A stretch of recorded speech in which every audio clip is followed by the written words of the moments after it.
Hello, everyone. Welcome to the Building Better Worlds podcast. And I'm your guest host, Elena Obukhova. I'm an early crypto adopter, entrepreneur, and a keynote speaker. I also founded one of the earliest consulting companies in the space, FAS, that helps crypto and NFT projects with their business, marketing, and PR. And currently, I also started an NFT ticketing platform, Flashback.one, that works with the biggest events in the crypto industry and is taking over in New York City.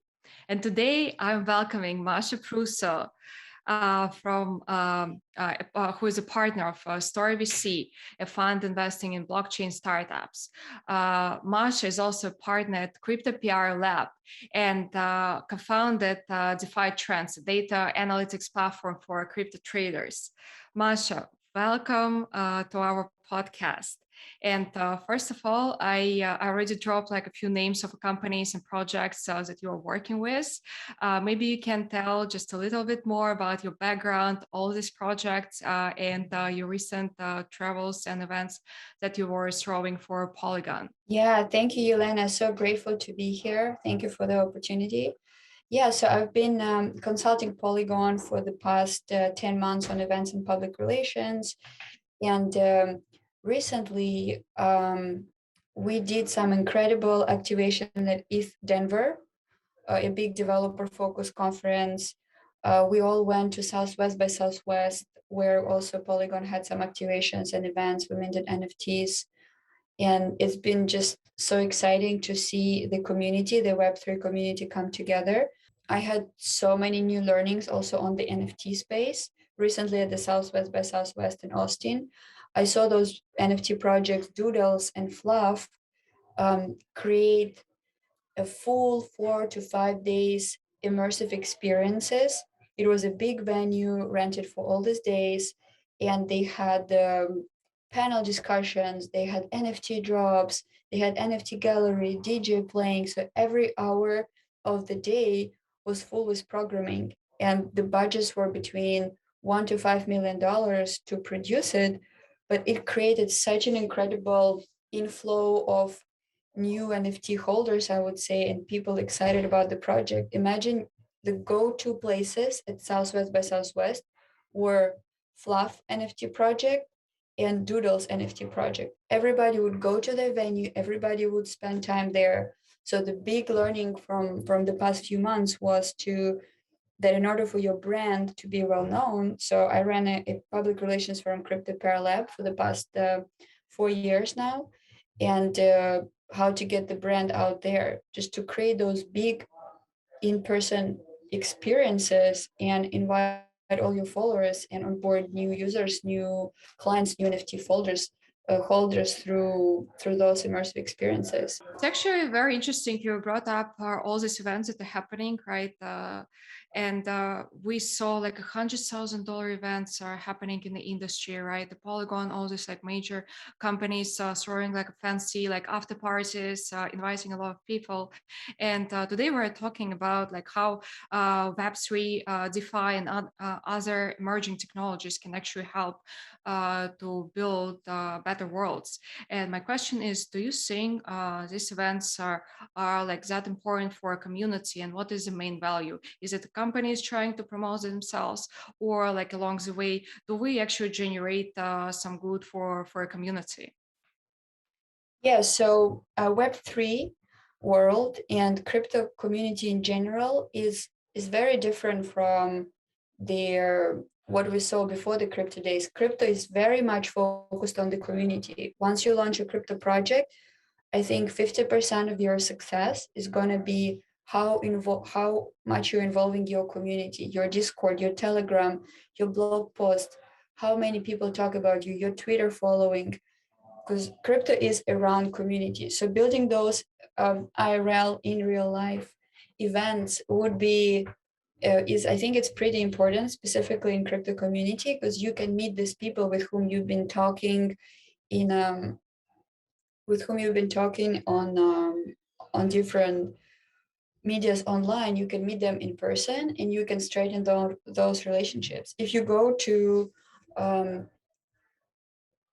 conferences which are organized by Web2 companies like Salesforce, Facebook conferences, or TechCrunch, some big events in different industries like cybersecurity conferences, you would never find as many side events as there are during crypto conferences. For example, at ETH Denver, we had the conference for 5,000 attendees, developers, and other type of public, and there were at least 20 side events per night. At no Salesforce or Facebook conference, you would find this amount of side events, maybe one or two, if any, because people go to main conference to do their meetings. At crypto world, everybody's going to side events. So how to evaluate the ROI, and should we be doing those events, and how should we spend the money, like our marketing and PR budget? Should we spend it on events, or we better do ads? I think I would definitely do both, and I wouldn't underestimate the value of the events. For example, but those events, they shouldn't be just like 1 or 2 hour happy hour thing among other 10, 20 competing events. What I would do as an events and public relations specialist in the space is to host entire day side venue during the main conference. So everybody knows that there is consensus happening in Austin in June, but along the consensus, Filecoin, Polygon, Solana will have their hacker houses or their NFT galleries. So all day long, you can go and enjoy those activations at the big venue. And this will have so much more power and ROI as comparing to a 2 hour little happy hour, which is competing with another 20 happy hours. Because if you have a space which is branded just for your brand during the main conference, everybody wants to go there and hang out and meet the team. I was running the events and accommodation agency for Davos World Economic Forum for about 5 years now. And what was Davos World Economic Forum all about? There was main conference, but most of the people were coming for side events. So all the Facebook, Palantir, all those big companies, they would have their entire venue, Microsoft, all of them were there. So the partners, clients, users, they'll go to the venues and they'll have a much better time that they will have going to the main conference, because that's where they can relax, meet their friends, drink, also talk business. So I think the value is incredible. Also, I recently spoke to Halsey, who is the first employee of MoonPay, and I asked him, how did you guys create such an amazing brand from MoonPay? Like, I have never heard of MoonPay before, like 6 months ago that I moved to Miami. How did you guys become such a cool brand that everybody wants to be associated with? And Halsey told me that they don't even have like a lot of marketing events people on the team. They hired their first event person just literally last month.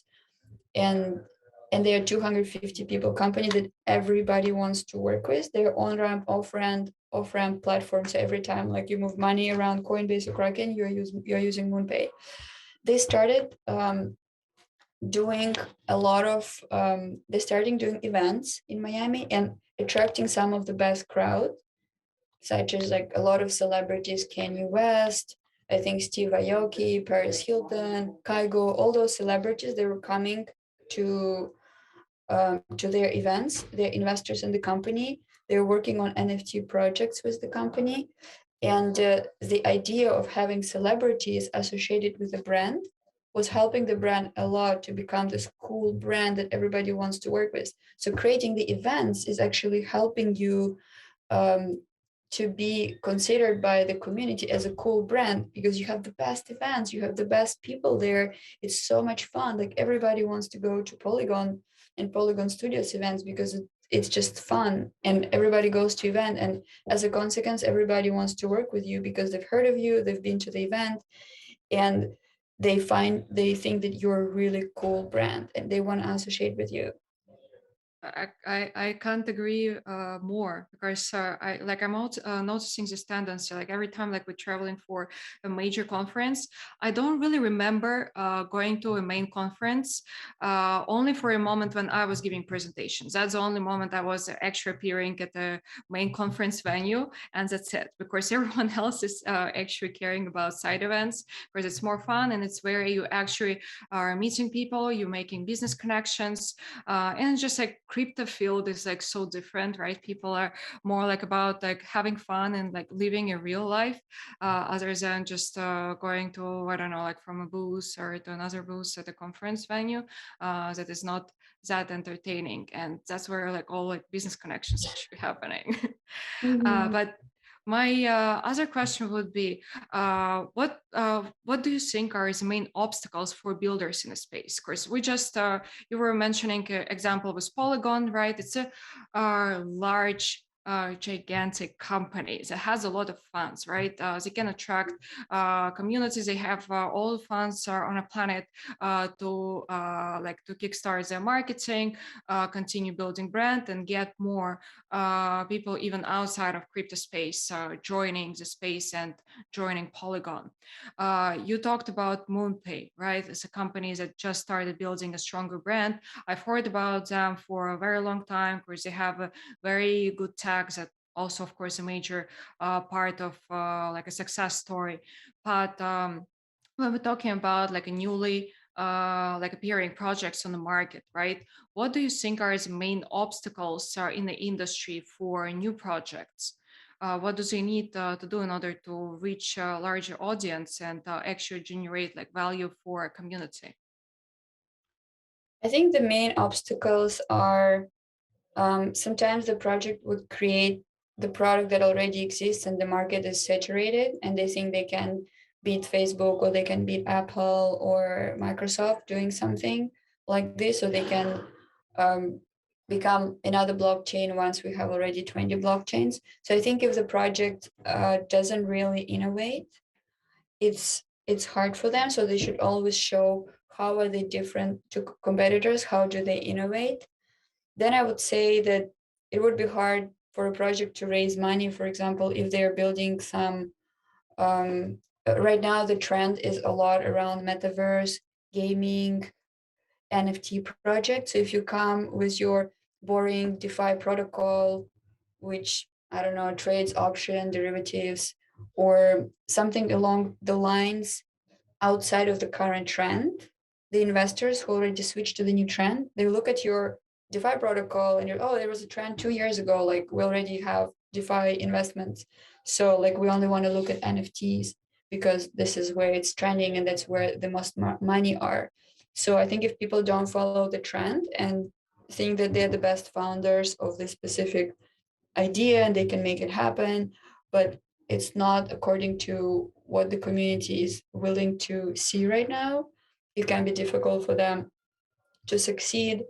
Also, I think if these are the founders that don't really have a lot of connections in the space and just come from um, not very impressive backgrounds and don't know anybody in the space, it will be harder for them to raise money. So if they've never done it before, they're really new, they don't know anybody in crypto, it's kind of hard because I would say crypto is so much based on relationships, like whom you know, who will introduce you to whom, who will back you. If you can put few advisors with good names on your deck, you can straight away go ahead and raise money. For example, I was put as an advisor, or I was advising few, I'm still advising few projects, and they would be like, please, can we put you as our head of PR or as our marketing lead or something else on our deck so we can raise money. So they would always need like backup from people who've been in the industry for a while to convince investors to invest in the project. Yeah, I noticed that tendency also a lot, but hopefully it's a little bit changing because investors also understand that we are like there are a lot of hype happening like within like certain trends in the industry, right? And it's changing like every year. We have like a huge NFT within like art industry right now. Like NFT industry is also changing, starting to integrate with other industries like music, real estate, of course, obviously metaverse and ticketing. So we have more applications. So investors also started like kind of looking at the projects with their bigger goals, right? And projects that are trying to build something long term and that actually able to like adjust to a changing market. Of course, in crypto, I believe like one day you wake up and as the industry has gone so far and you don't know what's happening. And I think like talking about innovations, you mentioned that of course innovations is a major part of success, and it's like very hard to disagree with that statement. What do you think like NFT? And I know because you have a lot of experience in the NFT industry. What do you think NFT brings are so valuable to like our communities that can help to change the world and just like contribute in making and building better worlds? Yeah, the NFTs, non-fungible tokens, and everything around them been pretty fascinating for me. And what I see about NFTs is that they give power to artists, they give power to musicians, to painters, to people who were pretty much owned by their music record labels. They were telling them they were taking percentage for helping them. They were telling them sometimes which music to do. So the artists, the musicians, they didn't belong to themselves. They belong to those big corporations who are there to dictate them what to do. And with NFTs, the work of the artist can be partially owned by their fans. NFTs is like crowdsourcing. If you figured out an NFTs and you're as a beginner musician who unfortunately still has to rely on all these music labels, you can go ahead, do your NFT drop, raise the money, do the music that you want to do, and have enough funds to do it through NFTs. So that's what Gary Vee was talking a lot about as well. And for the artist, the same thing. If you're an artist, you belong to the gallery, and they always take percentage from whatever art you sell. With NFTs, you don't need to belong to the galleries. You do a successful job, and the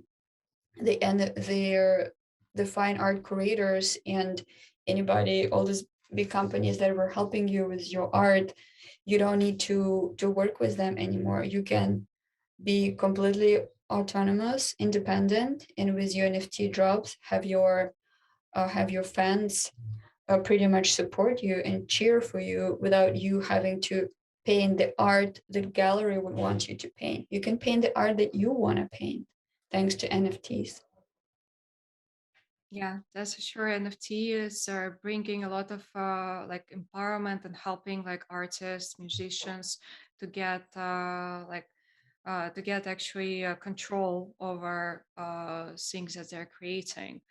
And NFTs are definitely amazing technologies that helping us to see new projects happening and new upcoming artists that were never before even able to get access to this industry. Because well, if we're talking about the music, right, music industry, we know like there are a lot of celebrities, majority of them coming from very wealthy families.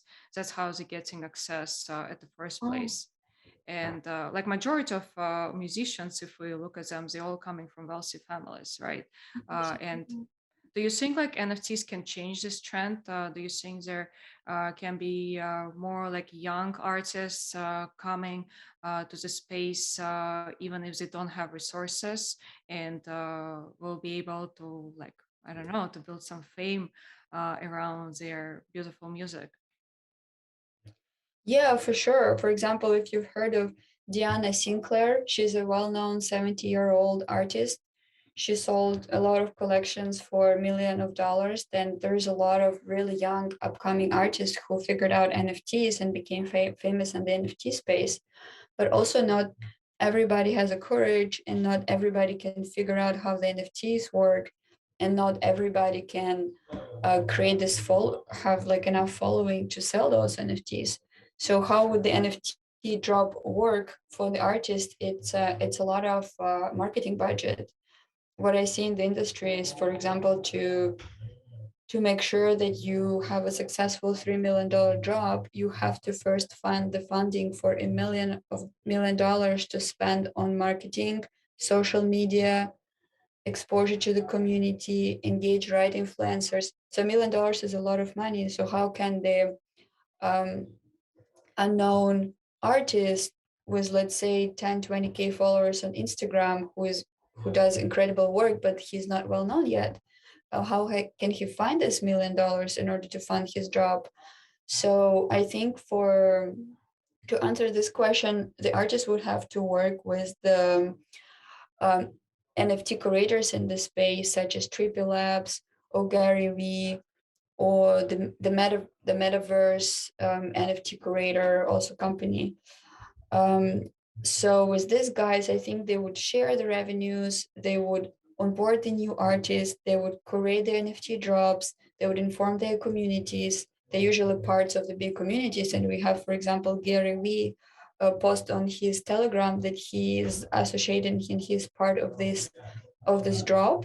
Then it's more likely the drop will sell. And if they can get the NFT curators to help invest in this marketing and share the revenue with the artist, I think it's one of the ways to help support those artists. Now, another way is to partner with blockchains like Polygon, Avalanche, and Solana, and for those artists to get the financial support from those blockchains. Like blockchains give so many grants to projects, so why not to give grants to the artists to help them drop the NFTs and take their revenue percentage for those drops? So there's different um, avenues to do it, and it's up to the artist which one he would choose, and it's also up to his persistence, how great of a founder he is, which connections he has in order to be able to get this funding and sponsor his drop. And now it kind of seems that there are still like really huge entry barriers, even with NFTs, right? Because $1 million is a lot, so it doesn't give you like access if you, for example, not coming from a wealthy family, or you don't have like enough budget yourself, right? It's already like very hard to get access to this market. Of course, we all know like community building is so crucial in the crypto space, and especially like for NFT drops, right? And I completely agree. Like we have to spend so much funds on PR, building your like personal brand, or your art brand, or your music brand, right? In order like to sell on the market, but still like kind of creating a lot of entry barriers for people. Do you think metaverse can be like some sort of a solution to like allow people that are not coming with these massive resources to get access to industries that they're interested in, like, so like again, like some young artists, right, that don't have like a lot of budget, can they like somehow utilize maybe communities in the metaverse to get access to like right people to build community without having like $1 million on their account? I think, yeah, they could definitely try the metaverse and just enter these communities and pitch their project. But like, how do they first get the access to the correct communities at metaverse in order for the right people to buy the NFTs and promote them? So I think it also depends a lot on the quality of the NFTs. Like today, I had this llama llama NFTs project approach me on Instagram, and I love the image of this super cute, colorful llamas. I'm like, wow, I haven't seen a llama NFT yet. This is so fun. And they only have like 10 followers. I'm like, and I messaged to them and I said like, oh guys, what are you doing? Like, how can I help? This is super cool. I love your images and like your videos and all of the things you create. Like, wow, that's great. So if the project is like so cool and fun and amazing, and the communities can just dragged to it. But if you're like another rabbit or another penguin, or I don't know, another something that was already kind of done so many times, or it doesn't look as appealing, like it's going to be harder, I would say. Yeah, no, there are a lot of NFT drops happening, and I feel also like we have a shift where it's not just like an NFT drop now, right, with different like profile pics, but people trying to include more utility. And I'm like a big fan of memberships, like different utility features that you can actually add to NFTs. And I know that you also wanted to mention Alejandro's project. Can you tell a bit more about your like recent activities at East Denver and yeah, and other conferences? Uh, yeah, for sure. So have you heard of Alejandro Glad? Yeah, yeah, and I actually met him in Tulum not that Oh, long time ago. Oh, not in Tulum, in Mexico City. Sorry, I know. Yeah. oh wow, which event? There was a small event in it's not like a Bitcoin center, but it was like some co-working space in the Mexico City. Wouldn't remember a name now. I was like there for months, and he was just working out there. Yeah, that's yeah, definitely like a lot of respect and admiration for Alejandro Glad and the project that he put together at East Denver and also Southwest by Southwest.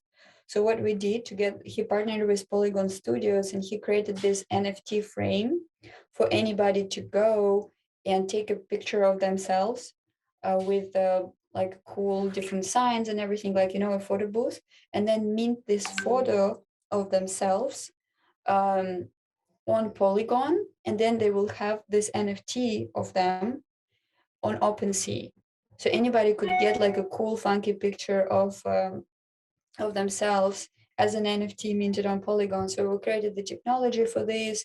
We had all the computers, all the screens. So we did this production at East Denver, and it was amazing. We had some of the biggest artists pass by and like do their little Polygon NFT drops. We had one of the partners at Arrington Capital, multi-billion-dollar fund, come and like be really excited to be part of it. Artists with the fruits, like the fruit mask artist, which is pretty big, also was there. We had followers with up to like 1 million followers on we had the influencers with up to 1 million followers on Twitter and Instagram come to our spot and do do this amazing activation. And then on Southwest by Southwest, we upgraded our Polygon NFT drops. And in addition to doing the photos, we also onboarded about 10 artists from all over the world to do their drops on Polygon. So we took over Grid Daily House by Jordan French at Southwest by Southwest. We were present at Sandbox event with Paris Hilton and Polygon Studios. We were also present at the different workshops with that Polygon Studios organized, and we had those 10 screens with the NFTs and the QR code that anybody can come and mint the NFTs, which were specifically donated and gifted by those artists to Southwest by Southwest audience. So we had I think about 10,000 mints in 4 days at Southwest by Southwest. So we had all these NFTs on OpenSea by everybody who came and minted them on Polygon, and we had secondary market for those NFTs. Some of them are trading now for like up to $1,000. So people came there, minted the NFTs on Polygon, and now they can sell them. So it was incredible activation, and Alejandro Glad was a leader of this project, and I'm super grateful for him. And I think he'll go really far with the amazing work that he's doing. He's also organizing a Tulum crypto conference in May. So check out the Tulum crypto in May. That sounds really cool, and that's actually a part of NFTs that I personally really enjoy. is that art becomes more like interactive, engaging, so more people can actually get to like understand what's going on and like kind of like get in touch with an artist, right?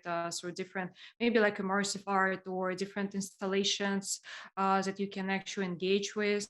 And I know also like my friends are doing like immersive art installations in New York City. Like everyone can come and play with amazing like 3D art. So I do feel like industry is changing a lot. And like my one of my last questions would be, Masha, what do you think are the most important areas of Web3 that can help us to build a better world? So the Web3 area, the Web3 to build a better world. Well, I'm very bullish on NFTs, and I'm seeing a lot of companies such as Super App World, who are based here in Miami. They are using NFTs to help developing countries. So they would drop NFTs, and the money they collected from those NFTs, they would donate to schools, different communities, organizations in Africa, especially in those countries like Kenya or Somalia, where the problems currently happening. So I think that those companies who are mission driven, also Stellar is a company which is really mission driven, and they're doing work which is helping those in need. So also I can give as an example Ukraine DAO, the initiative created by Pussy Rights and Trippy Labs. They raised about $7 million just in few days after 24th of February when the war in Ukraine started. So they started the initiative on Thursday, and by Saturday they had $7 million that they purely donated all of it to those in need in Ukraine without taking any profit or anything. So I think that those NFTs and DAOs, it can be considered as just one of those crowdfunding mechanisms, and they actually work and they help the world. So I'm very bullish on Web3 in general. No, Web3 definitely launching a lot of initiatives that are helping people. Also, Ukraine was a very great example, and I know that community was able to raise funds for like different charities just within like a few hours, and that's also like exciting part like of how like crypto community is different, right? People are willing to help. People are really like friendly, open, and they're here just to build a better world, right? Even like if we Mhm. have for-profit projects, we're trying to use these for-profit projects to generate like a common good, whether building a new Web3 applications that give access to larger number of people to get to space, or it can be to build a different financial tools like DeFi tools, right, to help people to get financial freedom. And my last question would be, Masha, can you give a piece of advice to builders in the space? How, like, what do they need to keep in mind when they're starting a new project, and how they can like build their projects easier? What like communities they can join? What maybe resources they can refer to, or maybe there are specific like people accelerators or any other organizations that you can recommend that can help builders in a space to to generate good for a community. Um, yeah, for sure. I would say that it's um, it's really important to focus on the quality. So the quality is everything. So don't do too many of the fake followers on your social media when you're just starting the project. Engage the agencies which are actually know what they're doing, that have been in Web3, not just a friend of yours who's been in marketing for corporates and he's like, oh, I can help you, I know NFTs and Web3, just like give me a chance, I want to do it. Engage somebody with a proper track record that comes from recommendation. For example, Crypto PR Lab, it's my public relations and marketing firm. We've been helping NFT drops, we've been helping a lot of exchanges, gaming projects, and we've been doing incredible work we're in the space for the past 4 years doing public relations for crypto, and just come to those with a good reputation. If you're doing this, if you're doing an NFT drop and you need your social media, you need the NFT influencers to know about you. Talk to Lane and Trippy Labs. They're doing incredible social media work for you. They did drops of Snoop Dogg, Wizards, Alex Gray, who is a big psychedelic artist, Jay Do, hoverboards. So all their projects are have the secondary market and been pretty successful. So you should go to the guys with the track record for sure, in order for you to succeed in this space, and focus on the quality, not quantity. Like do the best quality deck with no typos, because you can come across Pantero, Polychain, or Andreessen Horowitz, and if they see typos in your deck, like nobody will give you money. Like they know how busy you are, but you have to be on top of your things when you do something. Thank you, Masha. Yeah, for everyone to remember quality first. Everyone is busy, but do spend your time on doing your homework, preparing for investment meetings, investment presentations, and spend like money and time wisely. Work with people who can help you with a track record and experience in the space. Just to wrap it up. Thank you, Masha, so much for your time today. And where are you right now? I'm in Miami. Oh, you're in Miami. Miami. Then enjoy the rest of your day and amazing warm weather of Miami. Thank you so much, Elena. So happy to chat. Talk to you soon.